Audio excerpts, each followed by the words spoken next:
नमस्कार साथियों, आप सभी का स्वागत है हमारे YouTube चैनल ज्ञान विद सुखदेव में। आज का टॉपिक है हिंदी साहित्य का इतिहास पार्ट 3।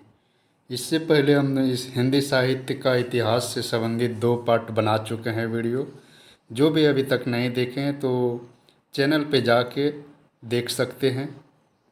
तो इसमें हम टॉप 40 सेलेक्टेड प्रश्न को बताने का प्रयास किया, जो काफ़ी इम्पोर्टेंट है, और इसका व्याख्या के साथ बताने का प्रयास किया हूँ, जिससे आप सबको काफ़ी कुछ सीखने को मिलेगा। तो बने रहिए वीडियो के अंत तक, और वीडियो को लाइक करना, शेयर करना और कमेंट करना मत भूलिएगा। और जो भी हमारे चैनल में नए हैं तो हमारे चैनल को सब्सक्राइब कर लीजिए, ताकि आने वाले जो भी वीडियो अपलोड करूँगा उसका नोटिफिकेशन शीघ्र आप तक पहुंच जाएगा। तो चलिए शुरू करते हैं और देखते हैं पहला प्रश्न। पहला प्रश्न में क्या पूछा है कि निम्नलिखित में से कौन सा नाम नाथपंथी साधकों में शामिल नहीं है। नाथपंथी ऑप्शन है ए जलंधरी पाव, बी भरथरी, सी कन्हप्पा, डी चुनकर नाथ। तो इसका सही उत्तर कन्हप्पा है, जो इसमें शामिल नहीं है। और बता दें कि नाथ संप्रदाय के प्रवर्तक है जो मत्स्येंद्र नाथ एवं गोरखनाथ थे। ये शिव के उपासक थे और इनकी संख्या है, जो नाथों की संख्या कुल 9 है, टोटल 9। ये चीज़ याद रखिएगा, नाथों की संख्या टोटल 9, जो इस प्रकार है। पहला गोरखनाथ, दूसरा मत्स्येंद्र नाथ। मत्स्येंद्र नाथ है जो गोरखनाथ का गुरु थे। तीसरा जलंधर नाथ, चौरंगीनाथ, गोपीचंद्र, भरथरी, चुनकर नाथ तथा जलंधरी पाव। तो ये थे नाथपंथी। अब देखते हैं अगला प्रश्न, दूसरा नंबर।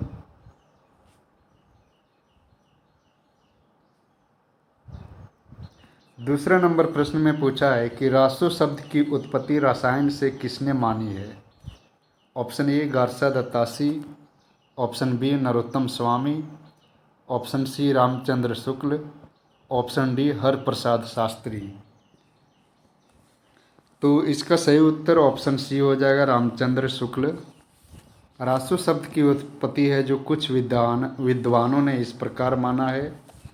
रसायन शब्द से मानता है कौन, रामचंद्र शुक्ल जी, जबकि राजसूय से मानता है गारसा दत्तासी।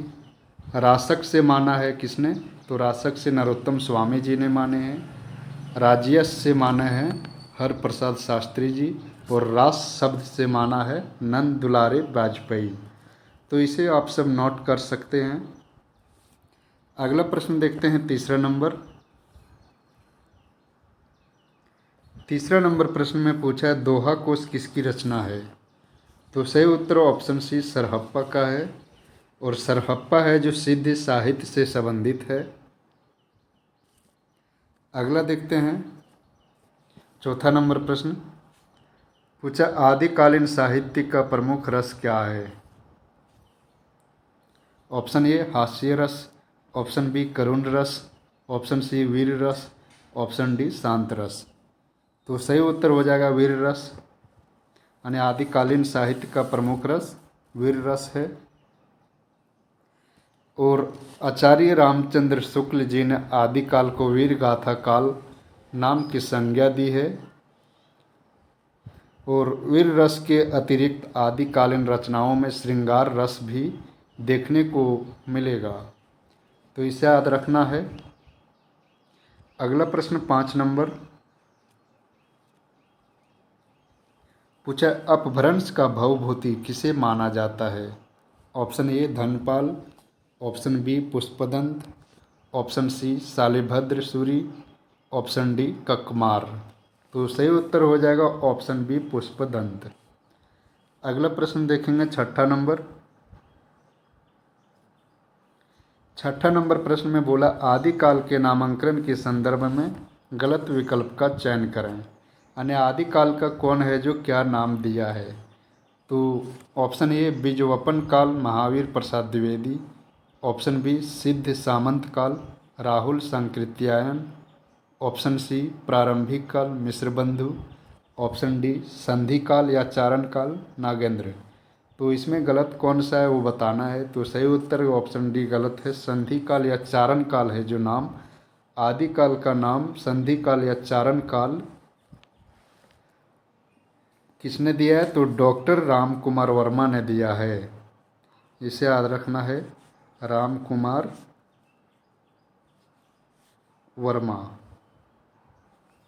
बाकी हुई जो अपन काल महावीर प्रसाद जी ने दिए थे, सिद्ध सामंत काल राहुल शंकराचार्य जी ने दिए थे, प्रारंभिक काल मिश्र बंधु ने दिए थे, और आदिकाल का नाम आदिकाल या हजारी प्रसाद द्विवेदी जी ने बोले हैं, जबकि आधार काल बोले हैं सुमन राजे ने। और अगला देखते हैं 7वां नंबर प्रश्न। 7वां नंबर प्रश्न में बोला रासो ग्रंथ किस भाषा में लिखे गए थे? Option A Khadi Boli, option B Brajbhasha, option C Awadhi, option D Dingal और पिंगल। तो सही उत्तर हो जाएगा डिंगल पिंगल, ऑप्शन डी सही उत्तर हो जाएगा। और डिंगल है जो किससे मिलके बना है? तो डिंगल अपभ्रंश प्लस राजस्थानी से मिलके बना भाषा है, जबकि पिंगल है जो अपभ्रंश और ब्रज भाषा से मिलकर बना है। तो इसे याद रखना, नोट भी कर सकते हैं। अगला प्रश्न देखेंगे 8वां नंबर। 8वां नंबर प्रश्न में पूछा है कि एक थाल मोती से भरा सबके सिर पर औंधा धरा, चारों ओर वह थाली फिरे मोती उससे एक ना गिरे। ये पंक्ति किसकी है? तो ये पंक्ति है, देखिए option A Vidyapati, option B Khusro, option C Kabir, option D Jayasi. तो सही उत्तर ऑप्शन बी हो जाएगा, खुसरो का है। और खुसरो का वास्तविक नाम अबुल हसन था, और ये है जो निजामुद्दीन औलिया का शिष्य थे। अगला प्रश्न देखते हैं 9 नंबर। 9 नंबर प्रश्न में पूछा आदिकालीन साहित्य में वीर रस की रचनाओं में किस शैली का प्रयोग किया गया है? Option A Dingal, option B Pingal, option C Kavitt Savaiya, option D दोहा चौपाई। तो सही उत्तर हो जाएगा ऑप्शन बी पिंगल भाषा का।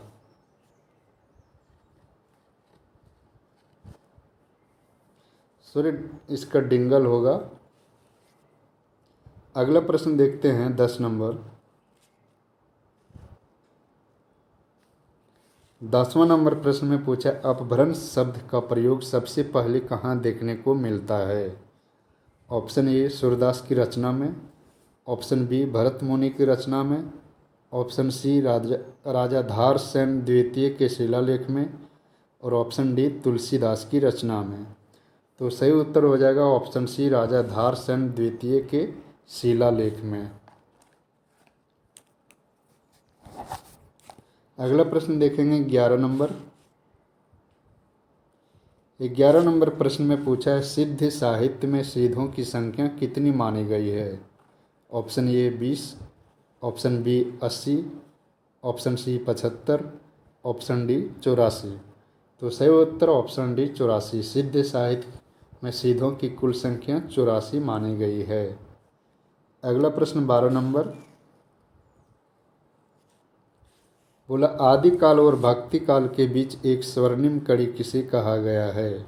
Option A Jaydev, option B Vidyapati, option C Jayasi, option D Jagnik.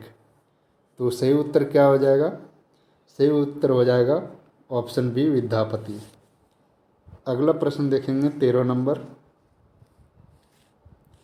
13 number में पूछा है धर्म का प्रवाह क्रम ज्ञान और भक्ति इन तीनों धाराओं में चलता है, यह इनमें से किसका कथन है? Option A Ramchandra Shukla, option B Ram Kumar Verma, option C Hazari Prasad Dwivedi, option D Nagendra. तो सही उत्तर हो जाएगा ऑप्शन ए रामचंद्र शुक्ल, और ये भक्ति काल के संदर्भ में कहे हैं। अगला प्रश्न 14 नंबर। इसमें पूछा है कि तुलसी के वचनों के समान रहीम के वचन भी हिंदी भाषी भूभाग में सर्वसाधारण के मुंह पर रहते हैं, यह किसका कथन है? Option A Nagendra, option B Ramchandra Shukla, option C Nand Dulare Vajpayee, option D Bachchan Singh. तो सही उत्तर ऑप्शन बी रामचंद्र शुक्ल। अगला प्रश्न देखेंगे 15 नंबर। पूछा उत्तर भारत में भक्ति का प्रसार करने का श्रेय किसे प्राप्त है। Option A Shankaracharya, option B Ramanand, option C Ramanujacharya, option D Madhvacharya. तो सही उत्तर ऑप्शन बी रामानंद। अगला प्रश्न देखेंगे 16 नंबर। पूछा हिंदी साहित्य के किस युग को स्वर्ण युग कहा जाता है। ऑप्शन ए रीतिकाल को, ऑप्शन बी आधुनिक काल को, ऑप्शन सी आदिकाल को, ऑप्शन डी भक्ति काल को। तो सही उत्तर भक्ति काल को हो जाएगा। और जबकि बता दें कि जॉर्ज गियर्सन जो है ने उन्होंने भक्ति काल को स्वर्ण युग कहा है, जबकि रामविलास शर्मा ने है जो लोक जागरण काल कहा है भक्ति काल को, और हजारी प्रसाद द्विवेदी ने लोक जागरण काल वो भी कहे हैं। अगला प्रश्न देखेंगे 17 नंबर। 17 नंबर प्रश्न में पूछा अलवार वैष्णवों की संख्या कितना है। Option A 15, option B 12, option C 11, option D 17। तो सही उत्तर हो जाएगा ऑप्शन बी 12। और अलवार तमिल कवि एवं संत थे, और इनके पदों के जो संग्रह है उसको दिव्य प्रबंधम कहा जाता है। और अलवार संत भक्ति आंदोलन के जन्मदाता माने जाते हैं। अगला प्रश्न देखेंगे 18 नंबर। 18 नंबर में पूछा है कि विभिन्न मतों के आधार पर हिंदी में भक्ति काव्य की कितनी शाखाएं मानी जाती है। Option A 3, option B 4, option C 2, option D 6। तो सही उत्तर है ऑप्शन बी 4। जैसे कि जानते हैं भक्ति काव्य के 2 धाराओं में बांटा गया है, निर्गुण धारा एवं सगुण धारा। और इसी में जो दोनों को 2-2 शाखाएं में विभाजित किया गया है। निर्गुण का 2 शाखा ज्ञानाश्रयी और प्रेमाश्रयी, तथा सगुण धारा के 2 शाखा रामाश्रयी तथा कृष्णश्रयी। इस प्रकार से 2-2 मिला के 4 हुए। अगला प्रश्न देखेंगे 19 नंबर। इसमें पूछा है कि कबीरदास में जो रहस्यवाद पाया जाता है वह अधिकतर सूफियों के प्रभाव के कारण है, यह किसका कथन है। Option A doctor Bachchan Singh, option B Acharya Ramchandra Shukla, option C Ram Kumar Verma, option D doctor Nagendra. तो इसका सही उत्तर ऑप्शन बी आचार्य रामचंद्र शुक्ल। शुक्ल जी ने कबीरदास को संत काव्य धारा का प्रथम कवि मानते हैं। अगला प्रश्न देखेंगे 20 नंबर। इसमें पूछा स्वयंभू किस राजा के दरबारी कवि थे।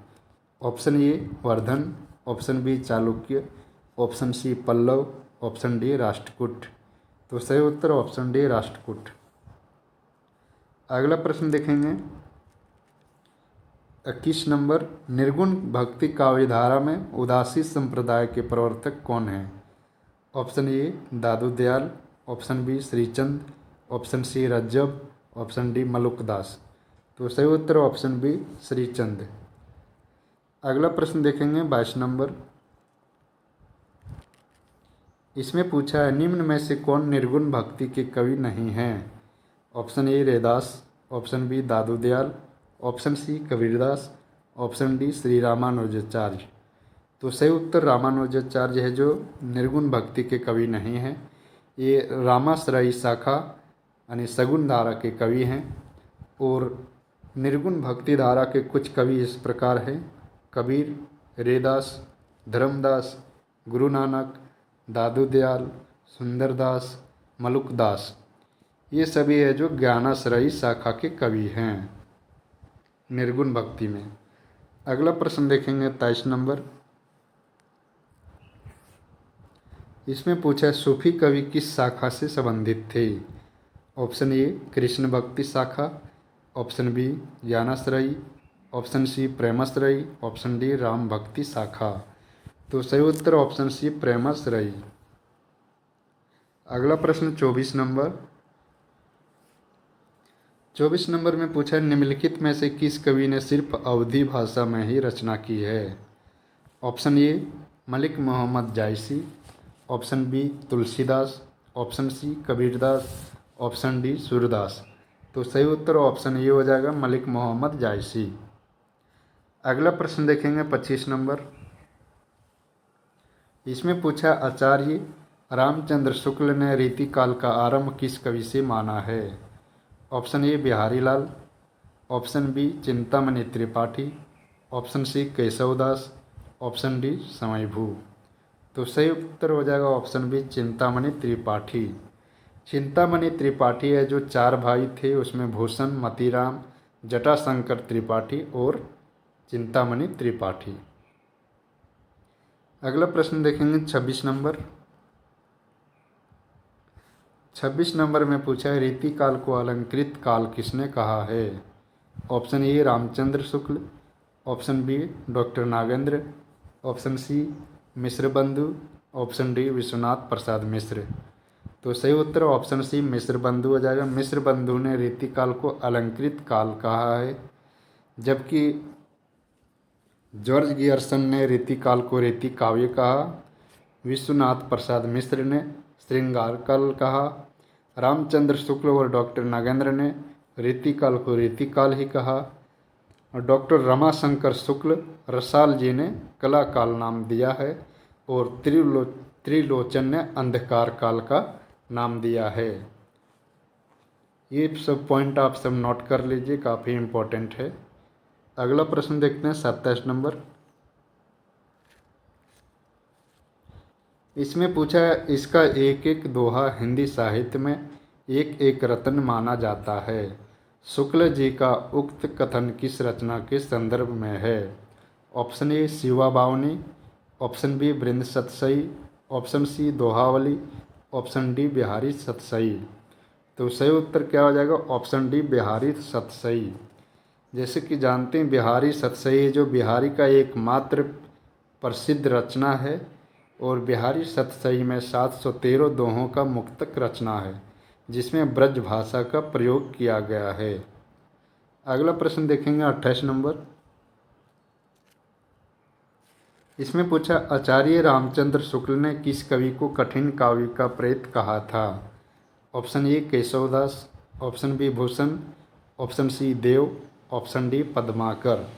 तो सही उत्तर ऑप्शन ए केशवदास। अगला प्रश्न देखेंगे 29 नंबर। इसमें पूछा है, हिंदी साहित्य में पुनर्जागरण काल किसे कहा जाता है। Option A Chhayavad, option B Bharatendu युग, ऑप्शन सी द्विवेदी युग, ऑप्शन डी प्रगतिवाद। तो सही उत्तर हो जाएगा ऑप्शन बी भारतेंदु युग। जबकि द्विवेदी युग को जागरण सुधार काल कहा जाता है, यानी भारतेंदु युग को पुनर्जागरण काल और द्विवेदी युग को जागरण सुधार काल। अगला प्रश्न देखेंगे 30 नंबर। इसमें पूछा, निम्नलिखित में से कौन आधुनिक हिंदी साहित्य के पितामह के रूप में जाने जाते हैं। ऑप्शन ए Maithili Sharan Gupt, option B Ramdhari Singh Dinkar, option C Bharatendu Harishchandra और ऑप्शन डी महावीर प्रसाद द्विवेदी। तो सही उत्तर हो जाएगा ऑप्शन सी भारतेंदु हरिश्चंद्र को आधुनिक हिंदी साहित्य के पितामह। वेरी वेरी इंपॉर्टेंट प्रश्न है। अगला प्रश्न देखेंगे 31 नंबर। 31 नंबर में पूछा है, भारतेंदु युग के कवियों ने अधिकांशतः किस भाषा में कविता की है। Option A Khadi Boli, option B Awadhi, option C Urdu, option D Brajbhasha. तो सही उत्तर ऑप्शन डी ब्रजभाषा। अगला प्रश्न देखेंगे 32 नंबर। इसमें पूछा, हिंदी साहित्य के इतिहासकार 1850 ईस्वी से 1900 ईस्वी के काल को किस नाम से अभिहित किए करते हैं। ऑप्शन ए शुक्ल युग, ऑप्शन बी भारतेंदु युग, ऑप्शन सी छायावादी युग, ऑप्शन डी द्विवेदी युग। तो सही उत्तर हो जाएगा ऑप्शन बी भारतेंदु युग, यानी 1850 ईस्वी से 1900 ईस्वी को भारतेंदु युग जबकि 1900 ईस्वी से 1918 ईस्वी को द्विवेदी युग कहा जाता है और 1918 से 1936 छायावाद युग। अगला प्रश्न देखते हैं 33 नंबर। इसमें पूछा है भारतेंदु ने जिस प्रकार हिंदी गद्य की भाषा का परिष्कार किया उसी प्रकार काव्य की ब्रजभाषा का भी, यह किसका कथन है? Option A Ramchandra Shukla, option B Ram Kumar Verma, option C Shivdanand Singh Chauhan, option D Balkrishna Bhatt. तो सही उत्तर हो जाएगा ऑप्शन ए रामचंद्र शुक्ल। अगला प्रश्न देखते हैं 34 नंबर। इसमें पूछा है कि खड़ी बोली का पहला महाकाव्य माना जाता है। ऑप्शन ए प्रिय प्रवास को, ऑप्शन बी अशोधरा को, ऑप्शन सी साकेत को, ऑप्शन डी विष्णुप्रिया को। तो सही उत्तर ऑप्शन ए प्रिय प्रवास को। और प्रिय प्रवास है जो किसका रचना है? तो अयोध्या सिंह उपाध्याय हरिओद जी का रचना है। इसे याद रखना है, काफ़ी इम्पोर्टेंट है। अगला प्रश्न देखेंगे 35 नंबर। इसमें पूछा आचार्य शुक्ल के अनुसार स्वच्छंदतावाद के प्रवर्तक कौन हैं? ऑप्शन ए मैथिली शरण गुप्त, ऑप्शन बी राधा कृष्ण दास, ऑप्शन सी श्रीधर पाठक, ऑप्शन डी अयोध्या सिंह उपाध्याय हरिओद। तो सही उत्तर ऑप्शन सी श्रीधर पाठक हो जाएगा। अगला प्रश्न देखेंगे 36 नंबर। इसमें पूछा है इसमें से कौन सी रचना मैथिली शरण गुप्त जी की नहीं है? Option A Jhankar, option B Saket, option C Yashodhara, option D Vaidehi Vanvas. तो सही उत्तर हो जाएगा ऑप्शन डी वैदेही वनवास। वैदेही वनवास है जो अयोध्या सिंह उपाध्याय जी का ही रचना है। अगला प्रश्न देखेंगे 37 नंबर। इसमें पूछा हिंदी के व्याकरण की शुद्धता और भाषा की सफाई का प्रवर्तक किसे माना जाता है? Option A Hazari Prasad Dwivedi, option B Bharatendu Harishchandra, option C Jaishankar Prasad, option D Mahavir Prasad Dwivedi. तो सही उत्तर ऑप्शन डी हो जाएगा महावीर प्रसाद द्विवेदी। अगला प्रश्न देखेंगे 38 नंबर। पूछा करते तुलसीदास भी कैसे मानसनाद, महावीर का आदि उन्हें मिलता नहीं प्रसाद, युक्त पंक्तियों के रचनाकार कौन हैं? Option A Mahavir Prasad Dwivedi, option B Ayodhya Singh Upadhyay, option C Maithili Sharan Gupt, option D Ramchandra Shukla. तो सही उत्तर ऑप्शन सी मैथिली शरण गुप्त। अगला प्रश्न देखते हैं 39 नंबर। इसमें पूछा है कि रामधारी सिंह दिनकर की किस कृति को आधुनिक युग की गीता कहा गया है? Option A Renuka, option B Hunkar, option C Kurukshetra, option D Urvashi. तो सही उत्तर कुरुक्षेत्र। अगला प्रश्न 40 नंबर। छायावाद के किस कवि का काव्य अरविंद दर्शन के जीवन से प्रभावित है? Option A Mahadevi Verma, option B Jaishankar Prasad, option C Suryakant Tripathi Nirala, option D Sumitra Nandan Pant. तो सही उत्तर हो जाएगा ऑप्शन डी सुमित्रा नंदन पंत। तो ये थे हिंदी साहित्य पार्ट 3 से टॉप 40 क्वेश्चंस जो काफ़ी इम्पोर्टेंट है। होप कि आप सबको पसंद आया हो और काफ़ी लाभदायक होगा। तो आप सब कमेंट सेक्शन में ज़रूर बताइएगा वीडियो कैसा लगा और इसे शेयर करना मत भूलिएगा। तो इस वीडियो में इतना ही, मिलते हैं नेक्स्ट वीडियो में। धन्यवाद।